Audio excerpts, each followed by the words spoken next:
Are you a judger or are you a free spirit?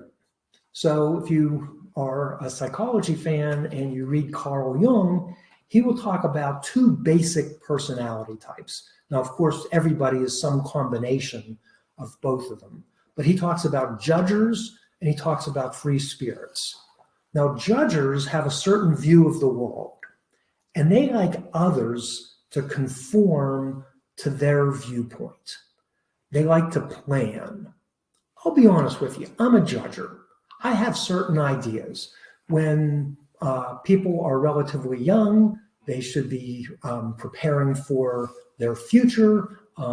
They should be presumably getting a job, putting money in their retirement plans, funding their Roth IRAs. When they should have wills, they should have trust. They should be doing Roth IRA conversions at some point, et cetera. And they should most likely have the cascading beneficiary designate plan as for their will or their revocable trust. So I kind of have certain ideas of the world, and very frankly, I'm spending part of a career, or much of my career, actually trying to make that dream or realization happen for my clients and people who follow my information. So I'm a judger. Other people are kind of like free spirits. Well, they are willing to bend to the circumstances that they find themselves in, and they will in effect conform to the world. Now, again, everybody's really some combination, but most of us tend to be more one than the other. So which are you, a judger or are you a free spirit? Well, again, if this was in a real room, I usually ask by a show of hands, and practically everybody in the room raises their hands and they say, well, I'm a judger. Well, if you're a judger, then you want to make sure that your view of the world, at least to some extent, continues after you're gone. And sometimes you might be in a situation where you have adult children who you want to be your beneficiary, but you are afraid that adult child will do something stupid, like they'll blow the money, they'll blow the tax planning, they'll just run through all of it, and then long after you're gone, run out of money, and they have to live under a bridge. They are interested in protecting the adult children from creditors.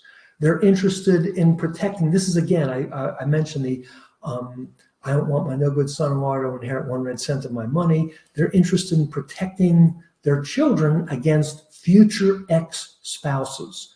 So, and again, that's become more and more popular. So these are trusts that we're going to draft for adult children, which is very often appropriate. Does it add to the complications? Yes. If the underlying asset is an IRA, does it take even greater care? Yes. Does a trustee have to file an extra annual tax return? Yes. Let's say that you have one kid that needs a trust and one kid isn't.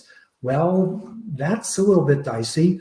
Then who do you name as the trustee? Do you name the other kid or do you name somebody else? So I'm not going to say that these trusts don't have problems, and I'm not even saying that these trusts should be the norm. In fact, I would say more often than not, other than the minors trust, we typically just leave money to adult children outright. But sometimes the problems of the trust are far less than the risks of not having the trust. And then sometimes you don't want to deal with the trust because, again, maybe there isn't enough money. Maybe nobody wants to be the trustee. So we had one situation where the kid was physically afraid of having their sibling be the trustee. They were afraid that the kid was going to slash their tires or do all kinds of things. No bank wanted to touch this. So we actually just said, hey, the money that was going to go to that spendthrift, the executor buys an immediate annuity that gives that child a monthly income for the rest of the child's life, but it's not in a trust anymore. It's with an insurance company who they don't care what the kid wants or doesn't want. The kid gets X dollars a month for the rest of their life. That is a simple alternative. And again, the I don't want my no good son-in-law to inherit 1 red cent of my money trust. I would prefer a prenuptial agreement, but if your kid is already married or if they already have a serious boyfriend or girlfriend, I have started fights by bringing up prenuptial agreements. Sometimes you need this trust because if you die, leave money to a child, that money, let's say for discussion's sake, you leave $1 million to a child who is working and married. The child takes that $1 million because they're working and their income is okay, at least for the moment. They're not going into that trust. They invest that trust. Let's say they invest that trust at 7%. 10 years later, that trust is worth $2 million. Then they end up going through a divorce. The divorced spouse can say, hey, I want a marital portion of the appreciation of that trust, of that money. And since it's a court of equity, it's not necessarily 50-50. And since the child has their own, let's say, $1 million, I want 70% of the appreciation. And they might win. So $700,000 of your money that you intended for your bloodline ends up going to your future ex-spouse. Well, if that's a possibility, and I don't mean a 1% possibility, but a higher percentage possibility, you might want I don't want my no good son-in-law to inherit 1 red cent of my money trust. And again, I would prefer a prenuptial agreement. I like bringing it up, the question of prenuptials, when there's no boyfriend, no engagement has even started, because then it's more of a theoretical conversation, where if you bring it up after there's a boyfriend or somebody, then you end up in a situation where the child might think that it is specific to that particular boyfriend and girlfriend. And very honestly, I sometimes have, different cultures have a natural distaste for pre or post-nuptial agreements. So I like bringing that up early. Again, it's a good way to start a fight. Okay, so I will take the liberty of mentioning, and let's say that I'll do this now, that if you have heard enough, okay, yeah, Jim, I want to talk to you. I'm interested in working with you. Let me describe the 2 potential ways that you can potentially work with our firm. Number 1 is you could get a financial master plan. This is where we are calculating Roth IRA conversions, how much money you could spend, what you should be thinking in terms of your estate plan, what your wills and trusts look like, even if we're not drafting them. Again, the estate planning is actually a very important part of this. And this is for people who don't like the idea of paying, let's say, 1% to a money manager every year on an ongoing basis. We are typically charging, and depending on your situation, the complexity and the amounts, probably somewhere between $10,000 and $15,000 for this service. Very frankly, it is very popular, and I am now to the point, we don't have a lot of room, and as our business is growing and growing and growing, and it's not what I think is the best thing for most people. The best thing, I believe, is a continuing relationship. So we're doing fewer and fewer of them. If you're interested in that, what you would do is you would fill out some paperwork that lets me know what your assets are. Give me a copy of your, well, obviously digital, that is right now done through secure email. And then I look at your wills, I look at your trusts, I look at your IRA beneficiary designations, I look at your assets, and then I determine, this is me personally, nobody in my office, if I think that we will be a good fit. If I don't think we're going to be a good fit for whatever reason, I'll say, hey, thank you very much. I destroy all the documents and say, I might give you a tip or 2. I might send you some material. Let's say, hey, thanks anyway. If I do think that we are a good fit, and typically the way I do that is if I think I can save your family a ton of money. That to me is a lot more exciting. I'm at the age and stage of my life where I'm as interested in impact, if you will. Again, I don't want to diminish the importance of financial well-being for myself, but very honestly, I could sell my business tomorrow very comfortably for the rest of my wife's life and provide very well for our daughter. But I love what I do. I love helping people, and I love actually cutting taxes, and it's fun. I'm a chess player, I'm a bridge player, not good enough to make any money in those areas, but I am good enough in this area where I can make money. So this financial master plan might be very good, but I don't have the time anymore to discuss whether we are going to be a good prospect or not. So the way we do it is we say, send the information in, then I get back to you. Okay, yes, you're a great prospect, or no, you're not. Let's say I say yes. That you're not committed. You still have to say yes, okay, that makes sense. You have to read our engagement letter, et cetera, et cetera. And then if you decide to go ahead with that, great, we're off and running. In our first meeting, it's not a sales meeting, it's I'm working. And there's typically a very experienced, a great number crunching CPA who's actually going to, let's say, implement and run the numbers that I'm often going to outline during our meeting.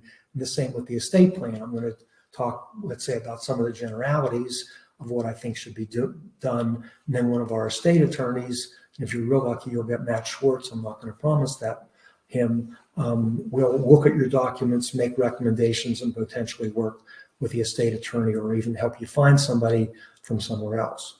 The other option, which I believe is our much better option, is if you become an assets under management client.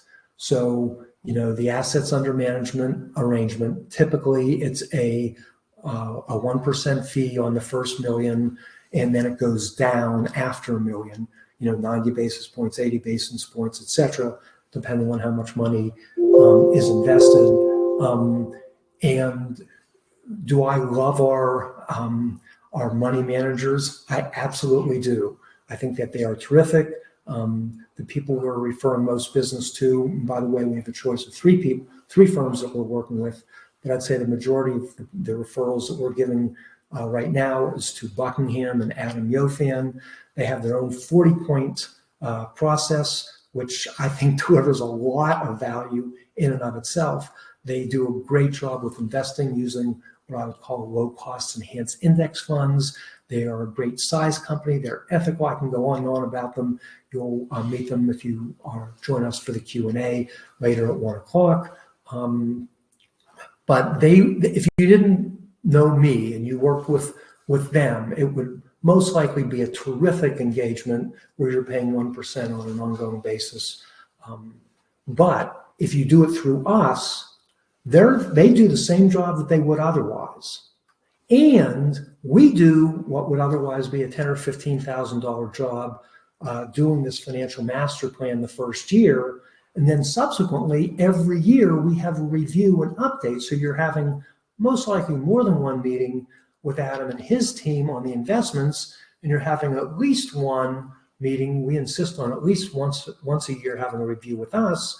And if something comes up, we are available. So, and then instead of charging the 1% and 10 or 15,000, the only charge is 1%. How do I get paid? Buckingham writes me a check for half of what you pay them. So you're paying the same fee, sometimes less, by the way, than you're paying either now if you have a money manager or to, let's say, one of our competitors. And I think that just in and of themselves, Buckingham and Adam and that team are well worth it, but you get them and me for the same cost. We think it's a win-win-win because we think that it is good for us because we get to do what we love, which is the strategy part. And we don't have to do the money management part, which we don't love. Adam does love that part. And again, he has his own 40-point, let's say, value proposition that we think is terrific. And we think the real winner is you. So I will ask Brian to maybe put up a link. So if you are interested in either of those services, whether it is the financial master plan in and of itself, or there isn't a free consultation, that's you apply and we either say yes or no. And then if we say yes, then you can still say yes or no. Or assets under management, that is a free consultation. That's an important thing because we're talking about a minimum of $1 million, often more, where you're going to want to meet with me, see what we think we can do for you. You're also going to want to meet with Adam and his team, see what they can do for you, and then make a decision. And by the way, of course, we're interviewing you too, because again, I'm at the agent stage. I don't need pains in the butt. If somebody wanted a detailed question about if there's a dispute, who has jurisdiction, what's going to happen, blah, blah, blah. I thought, this guy's already ready for a fight. I've been in business for more than 30 years, and I've never been sued. I've never sued anybody. I have no interest in fighting with anybody, and if I even smell that, it's thanks anyway. So let's give this another try. Can you hear me, Jim? I can hear you now. I can't hear you, but okay, well, because the chat was really, thanks for the suggestions, everybody. So before, you were the only one that couldn't hear me, and so everybody was like, we can hear you, we can hear you. But okay. Well, if it's questions, I need to hear you too. No, it's very important for you to be able to hear me. Okay, so first of all, bravo on explaining the offers. That was great. I don't even have any, like adjustments or anything. So if you are interested in signing up, everybody, the offer, Eric has it up over the chat right now. If you're interested in either one, just click, fill out the form, and the form is where you'll indicate which option, or if you're interested in both. It's right there on the form, super easy to do. And I really do encourage you to sign up soon, because we call people in the order that they sign up, and we had a ton of signups yesterday. And we also have a lot of end of year work for current clients that we have to factor in. So we definitely want to, if you are interested, now is the time. Actually, yesterday was the time, but now is really the time. I'm going to correct you on one thing, Erica. Mm-hmm. You said it's super easy. The truth is it's not. We asked for a lot of information. I asked you to fill out a questionnaire. Absolutely, yes, Jim, but not right away. So the form they're filling out right now is easy to fill out. Yes. But for whatever it's worth, a lot of times people complain about the time that they have to spend preparing to meet with me. And the reason I do that is because if I do meet with you, I don't want to spend the first half hour asking questions that could have been handled in a questionnaire. I don't want to ask about your will. I would rather read your will. So I actually spend a bunch of time, not only before I agree to meet with you, but if I do, then I go through your will, I go through your tax return, I go through your asset list, and I actually prepare for these meetings. Didn't mean to interrupt you, Erica, but I now realize what you were saying is it's very easy to sign up for it, and then you get the questionnaire and a list of things that we are looking for. Exactly, anyway, and maybe we have some questions. Yeah, we do. We have some questions from the live room. So the first question that I wanted to give you is from Reed, and it is, okay, he says, if most of our net worth is in IRAs and residents, is it feasible to not have a trust, but to use beneficiary designations and transfer on death, TOD, payable on death, POD, on taxable accounts, and a ladybird deed, which I looked up, also sometimes, Jim, called an enhanced life estate deed on the residence? Yeah, let's forget about the ladybird for the moment, and let's just talk about the idea of paid on death accounts for after-tax dollars as a method of avoiding probate. The problem with those types of accounts is it doesn't have any of the what ifs. I won't tell you I've never used it. I have. It's simple, it's easy. Sometimes you have, let's say, an elderly parent and there's a house and you want a quick way of transferring that house at death to the one single remaining beneficiary, and the older owner of the house doesn't want to go through a whole new will and trust and blah, blah, blah, blah, blah. So again, I won't tell you that we've never used it. The problem with those documents is that they don't cover the what ifs. So I'll just give you an example. Our documents, let's say the normal, I call it the I love you will, leave it to Beaver. I leave everything to my spouse, but if my spouse isn't alive or doesn't want the assets, it goes to my kids equally. If one of my kids is either predeceased or disclaims, then it goes into a trust for the benefit of my grandchildren. And here's the 10-page, well, maybe 5-page trust that explains all the ramifications and all the specifics of that trust, particularly the underlying asset is an IRA. So I will just tell you that some people call those the poor man's way of avoiding probate. I will just say that if there's any kind of significant asset, it is not my favorite vehicle, because we don't have the ability to preserve flexibility. And my whole thing, and we're going to get more into this later on, is so in, again, 35 years, we love to do projections. You know, if this happens, then this, if this happens, then that, if the interest rates are this, so we always make a lot of assumptions when we run the numbers and do these financial master plans. Unfortunately, I will be the first person to admit that we've never been right. Something happened that we didn't think was going to happen. We thought he was going to die first, she died first. We thought the one kid that was going to do great, and the other kid was going to do terrible, and the kid that we thought was going to do terrible, they did great. We thought one kid was going to have kids, and the other kid wasn't, and the kid that was, blah, blah, blah, blah, blah, blah, blah, blah, blah. So whatever we think is going to happen, something else is going to happen. And I like to have flexibility in the documents. And the TOD or pay on death accounts, you give up your flexibility. Again, I won't tell you I've never used it, but I don't think that that is appropriate, particularly for larger estates, and particularly when the cost of doing them is relatively small compared to the total value.